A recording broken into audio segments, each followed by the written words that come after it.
अब एक दिन महाराज दशरथ अपने महल में बैठे हुए थे और सारे लोग मंत्री सब एक साथ बैठे हुए विचार विमर्श किए थे कि अब तो महाराज के चारों पुत्रों का विवाह हो चुका है और महाराज दशरथ भगवान के ध्यान में मगन थे और ध्यान करते करते महाराज का मुकुट तिरछा हो गया और जैसे ही मुकुट तिरछा हुआ महाराज ने मुकुट सीधा करने के लिए दर्पण मंगाया। दर्पण समझते शीशा मंगाया और शीशे में जैसे मुख को देखा तो क्या देखते हैं, कानों के समीप जो ये बाल हैं ये सफेद हो गए, श्रवण समीप श्वेत भय केसा। अब महाराज दशरथ ने विचार किया कि बाल कह रहे हैं कि महाराज हमने तो अपना रंग बदल लिया, आपको भी अपना रंग बदल लेना चाहिए। बाल संकेत देते हैं, बाल नहीं शरीर का हर एक अंग व्यक्ति को संकेत देता है। आंखों से जब कम दिखना शुरू हो जाता है तो आंखियां भी कहती हैं कि प्यारे अब तक तो तूने अपनी मनमानी चलाई, अब तो प्रभु का भजन कर ले। दांतों से परेशान होता है, दांत भी ये संकेत देते हैं, अर्थात सब कहते हैं कि प्रभु की शरण में चल, भगवान को याद कर। यही बात महाराज दशरथ को भी याद आई और कहने लगे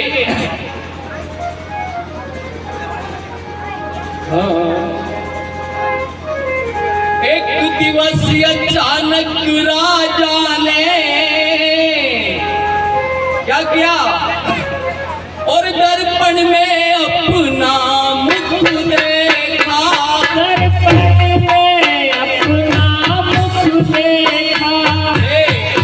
कुछ बाल सफेद हुए जो थे पन को सचमुच देखा, कुछ बाल सफेद हुए जो थे पन को सचमुच देखा।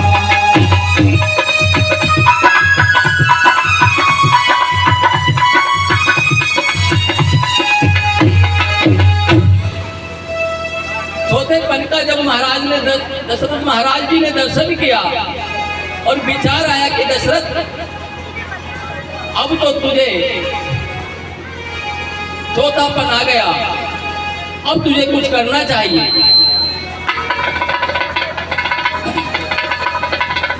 और ये बात जब राजा दशरथ जी के मन में विचार लाई तो उन्होंने सब प्रथम जाकर के अपने गुरुदेव वशिष्ठ से ये प्रश्न रखा और कहने लगे, गुरुदेव के पास जाकर नतमस्तक होकर प्रणाम किया और कहने लगे, गुरुदेव मैं आज आपके सामने एक प्रश्न लेकर के आया हूँ। नाथ राम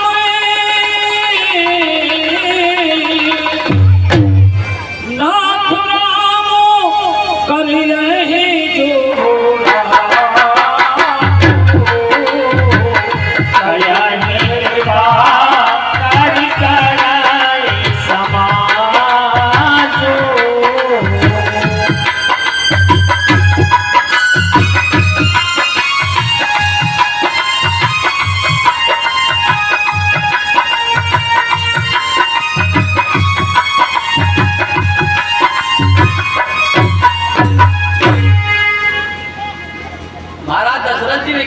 हे गुरुदेव सुनिए, मैं आपके सामने एक प्रश्न लेकर आया हूँ। गुरुदेव ने कहा, राजन कहिए क्या प्रश्न है। महाराज ने कहा, बोले हे गुरुदेव उतरता है और सर से अब प्रेत जवानी का, सिर से अब प्रेत जवानी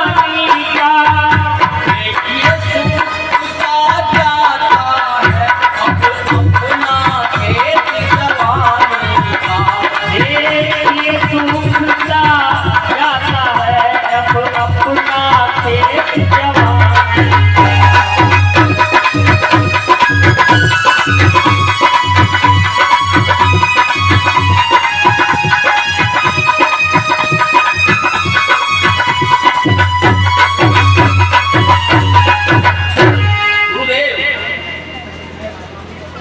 चौथापन आ गया और मेरी जवानी जाती रही।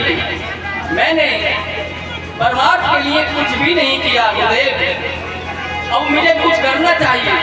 और कहा पिछले पुरखों की भांति भी और गुरुदेव तपोवन जाने दो, गुरुदेव तपोवन जाने दो, हो गया राज के योग राम, अब किसको राज चलाने दो, हो गया राज के योग राम, अब किसको राज चलाने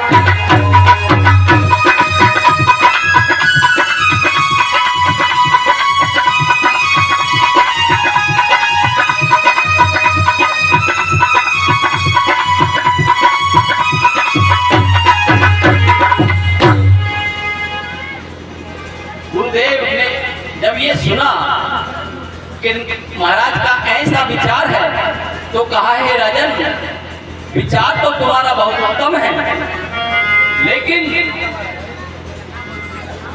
वनों में जाकर तपस्या करना कोई आवश्यक नहीं है। भगवान को तो घर रहकर भी प्राप्त किया जा सकता है। गुरुदेव ने कहा राजन ठीक है, तुम्हारा विचार अति उत्तम है। महाराज ने कहा तो बताइए फिर मैं राम को किस घड़ी मुहूर्त में राज तिलक करूं? गुरुदेव विचार कर बताइए, अपने शास्त्रों से निकाल करके वो मुझे घड़ी और मुहूर्त बताइए जिसमें राम का राज्याभिषेक शुभ हो। गुरुदेव ने कहा राजन वो नक्षत्र जिसमें भी भगवान का राज तिलक होगा वो स्वतः ही शुभ होगा। और शुभ के बारे में पूछते हो तो राजन मेरा विचार है कि ये कार्य अगर आप कल ही कर लें तो अति उत्तम होगा। और महाराज दशरथ विचारने लगे कि महाराज गुरुदेव ने बहुत जल्दी का समय रख दिया, अब कैसे करूं? अब यहाँ एक प्रश्न आता है साहब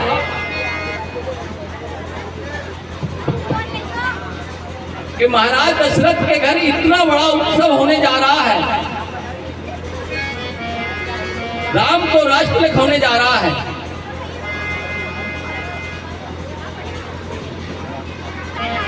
लेकिन घर भरत और शत्रुघ्न नहीं है, वो ननिहाल में है। दो भाई ननिहाल में रहते और महाराज इधर इतना बड़ा उत्सव करने जा रहे हैं। क्या उस समय महाराज दशरथ को उन दोनों बच्चों की याद नहीं आई होगी? प्रश्न है कि नहीं है? कोई भी व्यक्ति जनसाधारण कोई भी व्यक्ति अपने घर अगर कोई फंक्शन करता भी है तो अपने घर को छोड़ अन्य अतिथि को भी बुलाता है, लेकिन महाराज दशरथ ने उन दोनों बच्चों को याद नहीं किया, शत्रुघ्न और भरत जी को। वो अपने नरनालय में है और इधर कल घोषणा कर दी कि कल राम का राज तिलक होगा। ऐसा क्यों किया महाराज जी ने? देखिए इसमें साफ साफ प्रश्न यह है कि गुरुदेव ने कह दिया था कि अति उत्तम अवसर है कल ही, और कल ही महाराज को ये काम करना है, इसलिए घोषणा कर दी। अब नगर में चारों तरफ घोषणा हो गई कि कल महाराज दशरथ अपने ज्येष्ठ पुत्र राम को राज्य चाहते हैं। नगर में अनेक प्रकार की खुशियां मनाई जाने लगी।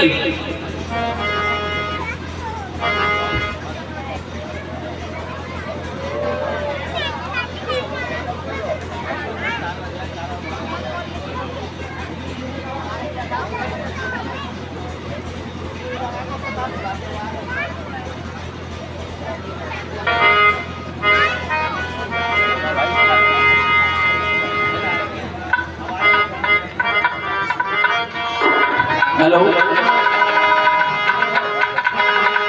हर अयोध्या सज गई आज तमाम और गूंज रहे चारों ओर श्री राम। अयोध्या सज गई आज तमाम गूंज रहे चारों ओर श्री राम। अयोध्या सज गई आज तमाम बोल रहे चारों ओर श्री राम। चारों ओर श्री राम बोल रहे चारों ओर श्री राम बोल रहे चारों ओर श्री राम बोल रहे चारों ओर श्री राम।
अयोध्या सज गई आज तमाम बोल रहे चारों ओर श्री राम।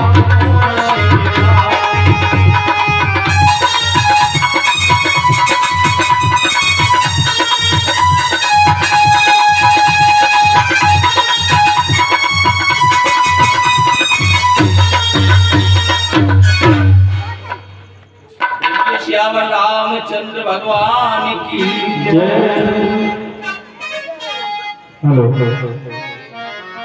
अब देखिए नगर में उत्सव होने जा रहा है। भगवान आज राजा बनने जा रहे हैं।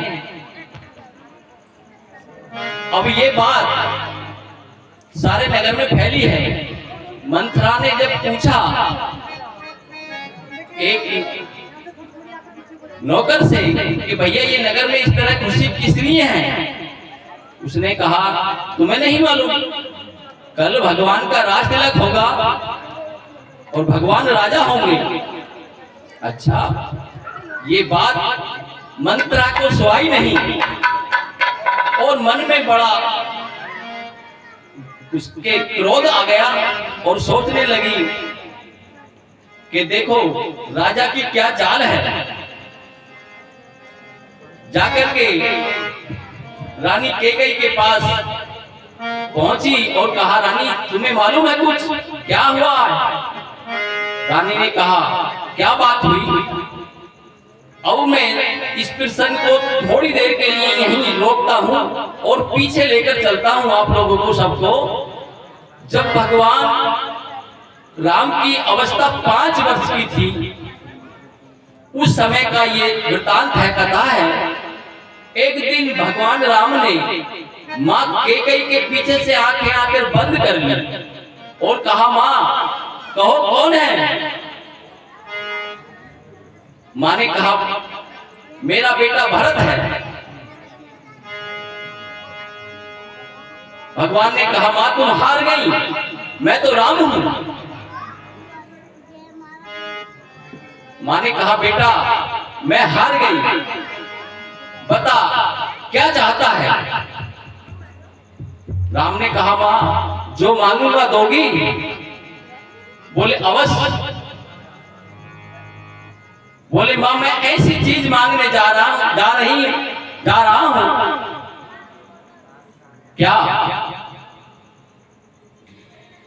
बोले बेटे राम, अगर आज तू मेरे प्राणों को भी मांगेगा तो मैं तुझे अपने प्राण भी निकाल कर दे दूंगा। राम ने कहा मां प्राण निकलने पर तो मर जाओगी, मैं तुम्हें मारना नहीं चाहता, लेकिन जो मैं तुमसे मांगने जा रहा हूं वो मरने से कम नहीं। लोग तुम्हें बुरी निगाह से देखेंगे, लोग तुम्हें पता नहीं क्या क्या कहेंगे, अपयश का टीका तुम्हारे माथे पर लग जाएगा। मां ने कहा बेटा कुछ भी हो, लेकिन आज मैं तुझे ना नहीं कहूंगी। तो राम ने कहा मां सुनो, ना नहीं कहोगी तो मेरी बात सुनो कि जब मैं बड़ा हो जाऊं और पिताजी मुझे राज्य देने लगे तो मां मुझे राज्य नहीं, मेरा इतना कहना है मेरे पर इतनी कृपा करना कि तुम मुझे राज के बदले वनों का रास्ता दिखा दे।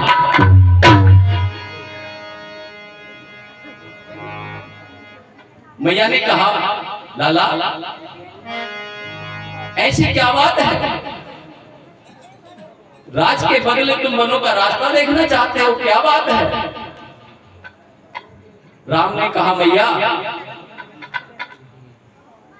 मेरा जो कार्य वनों में रहकर सिद्ध होगा वो अयोध्या का राज प्राप्त करके नहीं हो सकता। लोग मैया कैकेयी को दोष देते हैं कि मैया कैकेयी ने राम को वन में भेजा। मैं कहता हूं, शास्त्र भी कहते हैं कि इसमें मैया का कोई दोष नहीं है, भगवान की ऐसी इच्छा थी।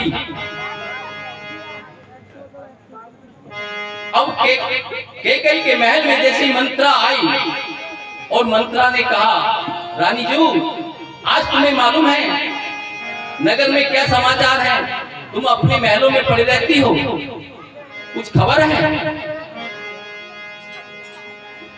मंत्रा का वेश बहुत भयंकर था, सारे बाल बखेरे हुए थी, और जैसे ही रानी ने देखा मंत्रा के वेश को कहने लगी और हम सब ने शीश गुथाए हैं और तूने क्यों ये बाल बखेरे हैं, तूने क्यों बाल बखेरे हैं, जो हो रही ये कैसे अच्छा तेरे हैं, तू जो हो रही सब सारा ये कैसे लक्षण तेरे हैं। क्या कहीं झगड़ कर आई है या भूखी है या प्यासी है, मेरी शोगंद बता पासी तुझको क्या ऐसी उदासी है, मेरी सुगंध बता पासी तुझको क्या ऐसी उदासी है।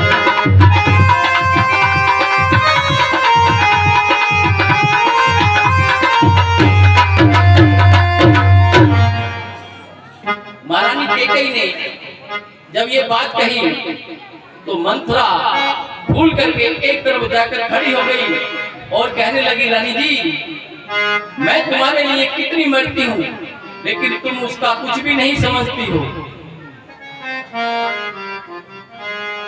रानी ने कहा मंत्रा बता